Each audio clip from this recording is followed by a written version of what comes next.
Hello, Madison. And for everybody else, welcome to the stream tonight. We are going to go with chapter 20. It is day 20 for me. I missed 2 days, so I am behind on days, but not behind on numbers. For example, I'm at 38,238 words. I needed to meet today 36,000. So we're still ahead of our goal for the day, but we are going to continue and try to figure out this train heist.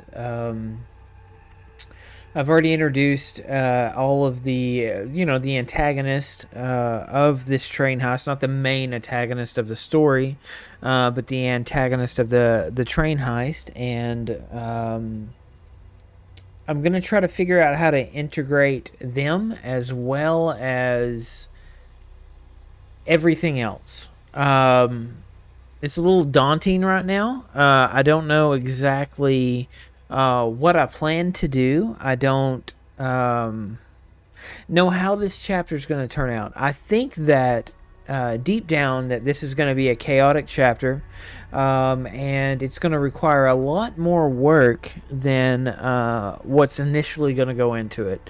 Meaning that when I do revisions, it's going to be a little bit more. It's going to be a struggle because what I want to do is I want to jump around in different perspectives and kind of explore what other people are seeing. But for this, I found that what I've got to do is I've got to stick with one character to get through this. And for some reason, I've decided to stick with Astrid, right?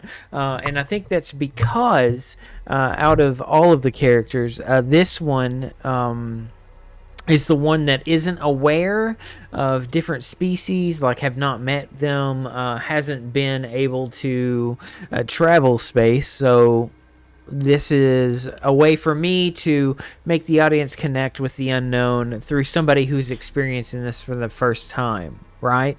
So that's why I think that I've stuck with Astrid. So that's what we're going to do for the most part. I think from this point on, like I really thought that this would be Alden's story from the very beginning, the captain of the Valmont. But it's definitely not been. It's been Astrid's story. So we'll see what we get from there, and I'll read you the end of this chapter after I'm done. No matter what happens, it's gonna be a ride. So I'll see you on the other side.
Alright. So we're at 40,000 words at the end of tonight. We only have 10,000 more words to go, which I'm highly confident that we're going to get pretty quickly. I don't think it'll take us the whole month. I do believe that we're very, very close. But tonight, though you are not inside my mind, though you cannot see or see what I'm thinking, you can't understand what I'm considering, I want you to know that this is the first time. I've mentioned it before, where I've been on the fence about what I would delete and what I wouldn't. This entire chapter is 100% going to be deleted. I didn't like it. I felt that, of course it was unplanned. I mean, I knew there was going to be a heist. But what I wanted to happen, what didn't happen in this, is I wanted Giles to come face to face with Gravax, and them have to have a shootout. And I wanted Giles to die here, right? I had this image in my head of Giles standing on this train with the wind blowing his duster back, and him experience, and then Gravax on the other end, and then both pull, and Gravax is faster than him. That's what I wanted to happen. Clearly it did not happen here. I'm probably going to put it in the next chapter. I don't know yet. This book is starting to get bigger than what it is, right? We're at 40,000 pages. I should have a full character development. I should have a full plan. But this 100% feels like it should be 8 to 1,000 pages worth of garbage. Whether or not it made it through the cut, whether or not it should have been there, I do believe that this should be a lot longer. These things that are happening are fast. And maybe it's where I'm old, but it's just moving too fast. And I don't feel settled with this chapter. I don't feel okay with this chapter. Overall, it's just not. It's not a good chapter. It's not earned, is what I'm trying to say. It's not earned. In writing, you have to build up to something you want. Usually how this goes is hey, I have this image. I want this to happen. So then you build an entire story to get to that certain point. I had a few images when I first started this. A few of them, hasn't happened yet. I'm not going to tell you what those are. I don't know if I'm going to make it to it in 10,000 fucking words. But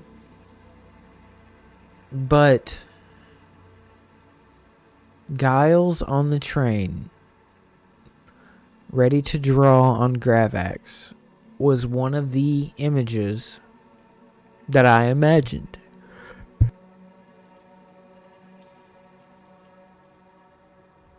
And though I could have written it out here, it made absolute no sense. A maglev train would go so fast that they couldn't stand on top of that train. Extortion is a world in which a maglev train would exist, and an old style rail coal train would not. So what will happen maybe in the long run is that I put that shard.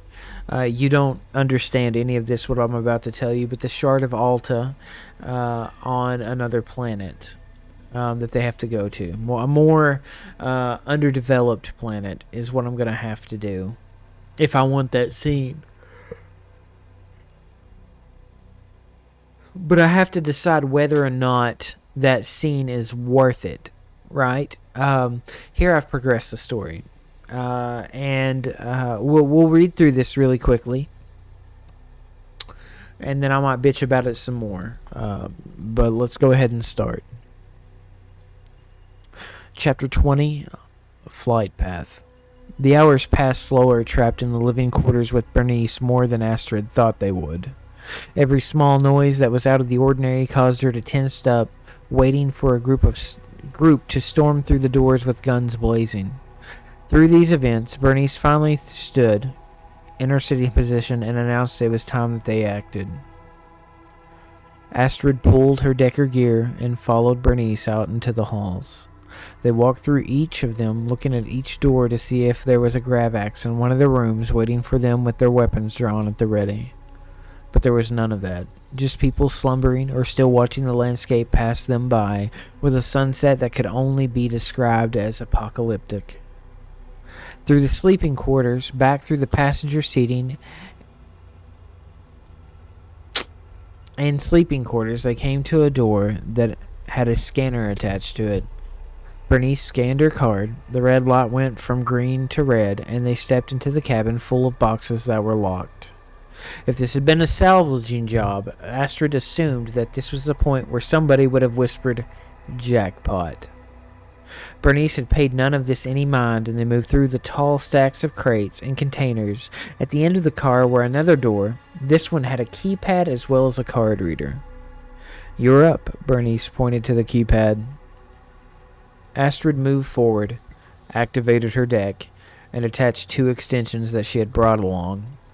The first being the encryption reader, a small wire that slipped from the connectors of the keypad that would allow her to break the code, and a new card that would simulate the card needed to get through the second set of authorization programs.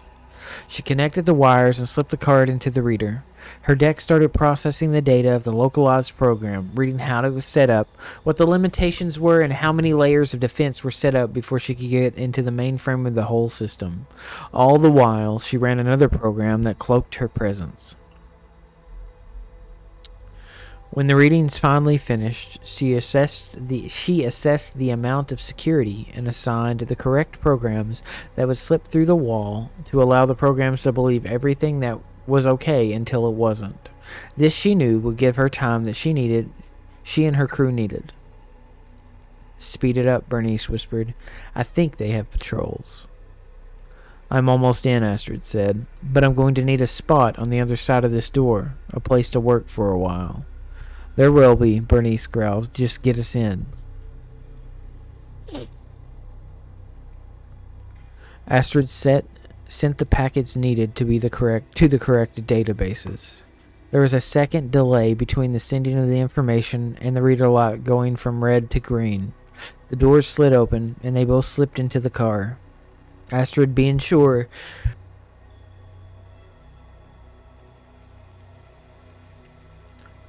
to bring all of her equipment with her. This car was different from all the rest. In the center of the room, there was a black container that was tall as she was. There were cable straps that held it down into place just in case there were any abrupt stops. Beyond that, there was a terminal on the wall that had a keyboard and a black screen with green lettering. "This has to be it," Bernice said.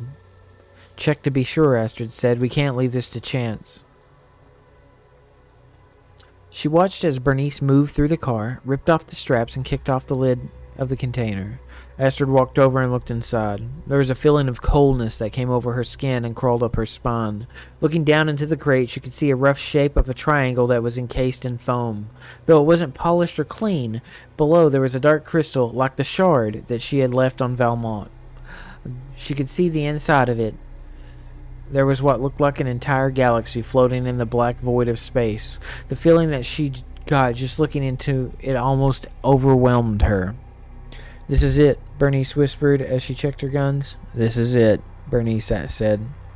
With that, she walked away to the terminal, connected her deck, and started working her way through the databases of the train until she found what she needed. Though it was all still new to her, she was surprised of how little defense that had been put into place when it came to the automated turrets. She easily accessed what she needed. There were only a few commands available to one of them. She knew once entered would set off a system of alarms that she could not control. Everyone connected to the train's operations would be aware of what was happening, where it was happening, and why it was happening. "Tell me when," Astrid whispered. Bernice nodded and regarded her watch. A few minutes passed. "Now," Bernice said. "Deactivating now." Astrid nodded and hit enter. With the program set to disable themselves indefinitely, she unplugged her deck, put her keyboards back into their places, and stood at one of the doors, as the plan had said. Bernice took her spot at the other. If the door were to open, she knew it would be only from someone from the GC. They would be ordered to shoot first and ask questions later when it came to protecting any type of cargo. If she didn't react first, Bernice, whom they would see first, would be dead. She looked over to Bernice, who had loaded herself with a few guns, most of them designed for close-range combat. The alerts pinged and all the pale blue lights on the car went red. Bernice had explained that with a maglev train, if a car was compromised, the train wouldn't halt where it was, but instead increase its speed to dangerous levels to outrun anyone coming from the outside. The whole idea was that the outside turrets would take care of any circumstances that may arise. A few minutes later, Astrid flinched as a few sparks and a beam of light came through the top. About 3 minutes later, a square had been cut onto the top of the car, and the metal plate bounced hard on the ground near the crate. A thick cable coiled down, and Alden slid into view. "Let's go," he shouted. The rushing wind was all any of them could hear as they moved toward the crate. Astrid realized that they had expected her to grab the triangular piece. Though she didn't want to, she reached down and picked it up. Alden handed her a small handheld device and pointed at the bright green up button. She slipped it onto the cable and activated the button, and the small device whirred to life, pulling her up the metal cable and through the cut hole. The wind blew her back, and she had to almost close her eyes to keep them from being blown out of her head. But she continued to hold the button until a few hands grabbed her and hauled her aboard a small aircraft that matched the train's speed. "But gotcha!" Forge shouted over the roaring wind. Astrid opened her eyes to see Forge and Alindra decked out in body gloves, tight-fitting leathers, with pieces of armor over them. Over that were pieces, to absorb physical and energy attacks. Behind them was Giles, buckled into a chair, picking at his nails, dressed as he had met, as if she had just met him. "The others," Astrid shouted, looking over the edge. Alden was already using the same device to come up the cable, except he didn't have his eyes closed. He had his arms wrapped around the waist of Bernice, who was hanging limp in his arms. Laser fire erupted from the cut hole and penetrated the belly of the aircraft. Everyone shouted and leaped out of the way of the impact. Alindra shouted for the driver, some male that Astrid had never seen with a helmet, to get the hell out of there. The aircraft pulled away from the train, with Alden and Bernice hanging from the cable, and veered for a canyon ahead of them. It was, in the plan, the place where they would land and take a ground vehicle so far before switching back to another air vehicle later that night. The idea was to switch transportation in hopes that the GC would be confused of what to look for. Astrid leaned back in her seat and looked out the front window of the aircraft to see the walls of the canyon rising around them. Alden was being hoisted aboard with Bernice in tow when a bright beam burned through the glass. We have to switch this around. When a bright beam burned through the floor of the aircraft, passed through the skull of the pilot, and through the glass. There were shouts and screams. Alarms activated as a machine struck the sides of the rock before the entire vehicle began to spin. Things became a blur. There were loud explosions as well as groaning of metal as parts of the vehicle tore open. And then there was absolute darkness. Gravak's fast hand lowered his high-powered single-shot rifle from the square that had been cut by the thieves, and smiled to himself as he watched the aircraft start its death spin into the canyon. Though he had no idea who survived the crash, he was sure he had killed the orc bitch outright, and the bigger man, he was sure that he had put a laser bolt through his chest. There was a flash of light, and then nothing more. He slipped back down inside the car, flung his rifle over his shoulder. A small transport would be on its way to carry him to the crash site, and there he would kill who was left and bring the shard back to Lady Orkham. He hoped as he was handed a bubbling drink from one of the GC soldiers that the Yvrillian would still be living. He had heard from a few of his people that they were best to be eaten alive. At the end of their life, they released a chemical that scientists across the entire verse had been trying to recreate. He licked his lips after taking a long drink. In 3 hours, he'd feast, dead or alive. Okay, that was exactly... We are exactly at...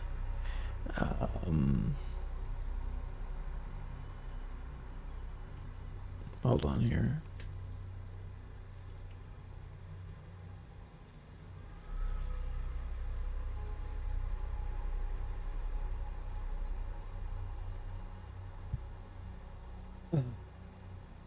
We are exactly at 40,007 words. And like I said, this chapter was really rough. It wasn't what I wanted. It wasn't what I pictured when I was thinking of this chapter. Heists are always my favorite thing to do when creating scenes and all of that. And I don't know if it even belongs in this story. A train robbery is always something that's really exciting, really interesting. But like I said, I feel like this story is moving a lot faster because I have to cram everything that I want to happen in 50,000 words. In order to finish the story for the exercise for NaNoWriMo, I do have to get it to 50,000 and I have to get an ending, right? So I have 10,000 words to close all of this up. That means that Lady Orcom's character progression is 100% rushed and horrible. It's almost equivalent to the last season of Game of Thrones with the Queen of Dragons, Daenerys. It doesn't make any sense. Like, she shouldn't have turned against the GC so fast. I didn't give time for that progression to happen. So when I go back and I do this, there's going to be a lot of that, right? So what you're seeing here is my attempt to cram the whole story into a single month. And though it's going to work, this is not acceptable. This isn't acceptable for you to read. This isn't acceptable for me to write. And this is definitely not acceptable for publication. Nothing that you've read so far is earned. My favorite part out of all of this is when the crew comes together for a drinking thing, and they run off and do that, and they give Astrid her tattoo. I really like that a lot, and I think it's really cool, but at the same time, I don't believe it is earned yet. I think they need another job besides the one that they already had in between to give them a more of a bonding experience, right? So I've got to figure that out and go from there. It's just really hard to do that in this little amount of time, right? And I know that. I just feel like there should be a point of explanation there, right? And there's a lot more going on there that you don't know. And it's never going to come up. But there are... okay, so the protagonist in this is Lady Orcom. Sort of. You can tell already she's manipulated by the ancient ships. Sharudo. And you can already tell that there's more at play there, right? They speak a few times about Dominus, this ancient Cthulian hunger monster that's outside of universes that kind of just eats them whole. The shard that they're getting is a herald. Somebody that comes before Dominus that kind of opens the doorway for him. And there's no way for me to explain this in here and as fast as we're going. But it's a shard of Alta, right? And that's the entity's name is Alta. So in this book, I don't see them right now getting to Dominus. I don't see them activating Alta. I do see them activating this shard. Well, I see Lady Orcam activating this shard, but I don't know where it's going. But we'll figure that out for next time. All right. So thank you for watching. Thank you so much for following me. For dealing with the ramblings of somebody that's trying to write something live. It's a struggle. It's also very strange. There's a lot of pressure that wasn't there when you just write alone, right? But we got 10,000 more words, and then we are done with this nightmare. I'll put it away, and then we'll go from there. So tomorrow's Thanksgiving. We've done a lot of cooking tonight to prepare for that. This is the first time that we are hosting it. A lot of our family are coming over, so wish us luck. Whatever you're doing tomorrow, whether it is Remembrance Day, if you call it Thanksgiving, I hope you have a good day. I hope everyone is safe. If you're working, I apologize 100%. Those of you that will be working Friday, also be safe. And good luck with the nightmare that comes with that. I know it's a lot. I used to be in that same position. But until tomorrow night, when I get back to you full of food, I hope you have a good remainder of your night. If you are sleeping, I hope you have the best of dreams. And I hope you have a good time tomorrow. So I'll bid all of you good night.